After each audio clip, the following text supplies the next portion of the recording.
Yeah, we got 110 more trees with the skirmish line.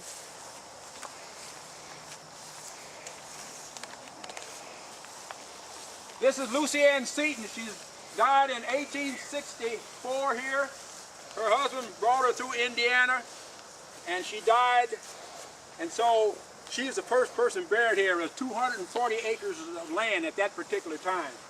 And he didn't want people for her to be by herself, so he put something in the newspaper asking Hoosiers to say goodbye to Lucy Ann Seton. Subsequently, about 200 people came and purchased this and what else have you for Lucy Ann Seton. She's the first person buried here, 1864. This is marble. This is a beautiful thing when they put it here, but once again, marble doesn't do well. We call that sugaring, and it disappears. But the Boy Scouts put this scallop around there, and they're supposed to maintain that. But anyway, that's where life is. Something happened was when she died from what we call the ager. The ager. You guys remember what that was? Huh? She's 33. The ager. The ager. What is it? Tuberculosis? Yes, tuberculosis. We also call it Consumption. consumption. Very good. 33 years and Believe it or 7 not, months. Indiana was full of consumption. So therefore, she died and what else have you. And so subsequently, and half of the people buried here in 1900s, half of the people were kids because they didn't get, what was that? Vaccination. So what do you call that? Vaccinations. Vaccination, yeah. And they invented that, so therefore now after 1900s, we know the kids didn't, they got a chance and what else have you. And now we start putting the old folks like me down there first. Anybody got any arguments about anything, questions about things? Okay, come on.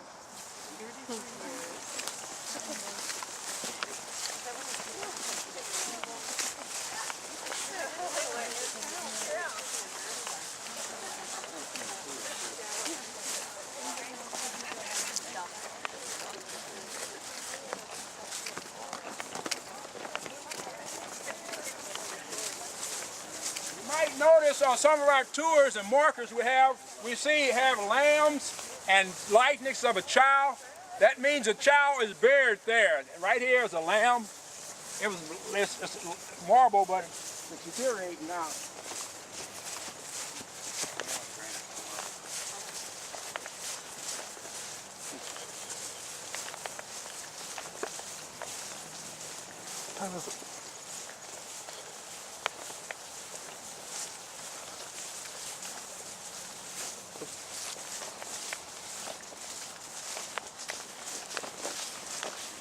Skirmish line.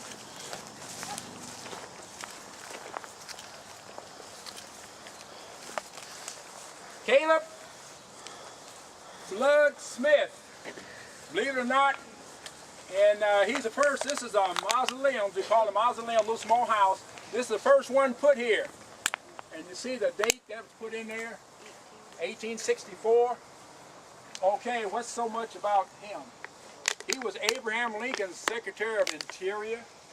Caleb B. Smith was. And so he was buried at Old City Cemetery. Okay. Governor Morton found out that those people that were sympathetic to the South, they were copperheads. Believe it or not, they're going to steal his body. Yeah. And so his wife got wind of it and everything like that, so she went over to City Cemetery and picked him up and put him, not here. She's buried in here, his two children is here, but C.B. Smith is not here. Nobody knows where he is. Yeah, they really don't know where he is.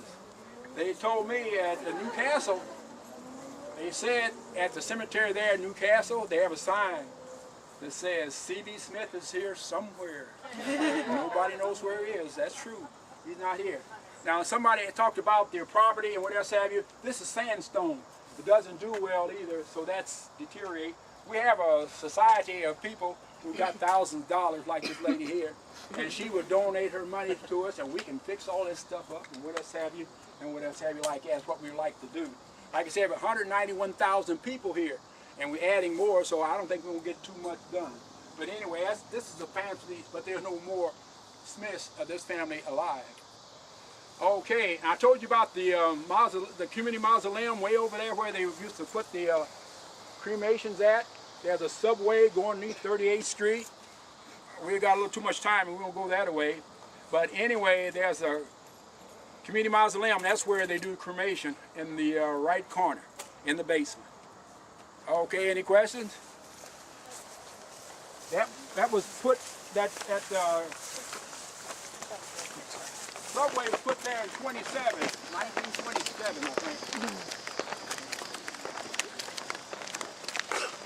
There used to be a pond right over here, and so they dug all that dirt out of the subway and they took the pond there. Believe it or not, Indianapolis used to be a small swamp. Matter of fact, Ralston said you shouldn't put a city here because there's too much swamp here. And so finally the people in Crown Hill got an irrigation system or either sewers, and they took all the water out and whatever have you, and we didn't need to have the pond anymore.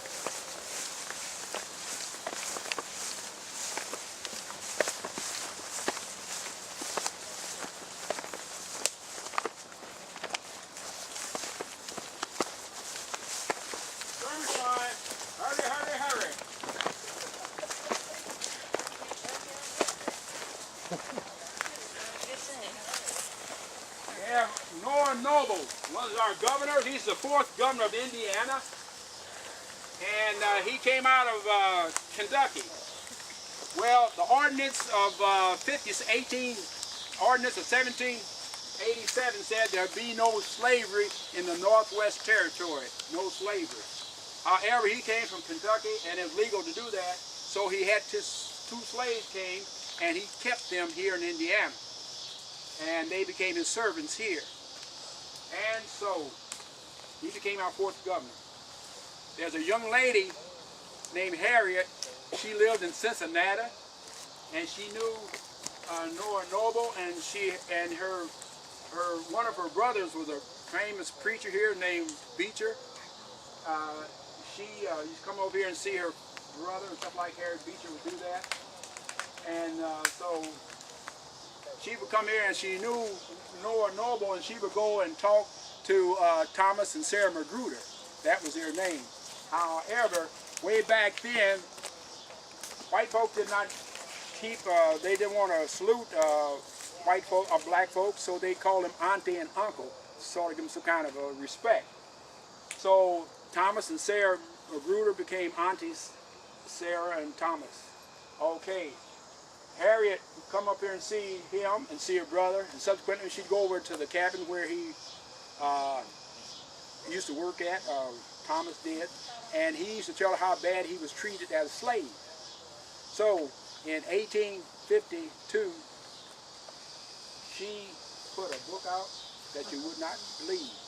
Matter of fact, Abraham Lincoln saw her, and immediately he put his finger right into her eye and said, "You're the one started this Civil War because of that book."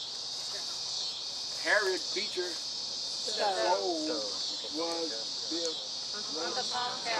Okay, now do me a favor and everybody go past there and see this thing right here. Mr. Page? This is history. Right here, right here. Thomas and Sarah Magruder had Louisa Magruder as the daughter of Uncle Tom. Thomas and Sarah Magruder, they don't know where they are. They think the Copperheads got them, but they don't know where they are, but they were buried in Old City Cemetery. And this is history for you. We're going to slow down a little bit. I have a question. Yes, ma'am. So, Thomas and, what was the name? Thomas and Sarah Magruder. It was Noah Noble who was not good to them? Beg pardon? Noah Noble is the one who treated them poorly? Noble. Really? Yes. Okay. And he brought them from Kentucky here. Right. And, but like I said, he just built a cabin for them and everything like that. And she would come by and say... Now, he was a governor, wasn't he? Yes, the 4th governor of Indiana. That's what I thought, okay. Okay.